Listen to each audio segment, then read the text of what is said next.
Tiniyak ng Department of Human Settlements and Urban Development o DHSUD na ang lahat ng housing units sa ilalim ng pabansang pabahay para sa Pilipino o 4PH program ay nakatuon sa climate resiliency.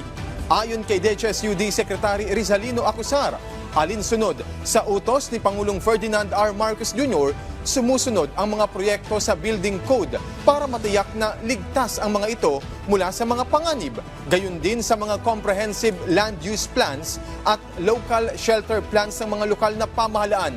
Inilunsad din ng DHSUD ang Planado Program na layong isama ang climate change sa urban planning para magtayo ng matatag at sustainable na komunidad.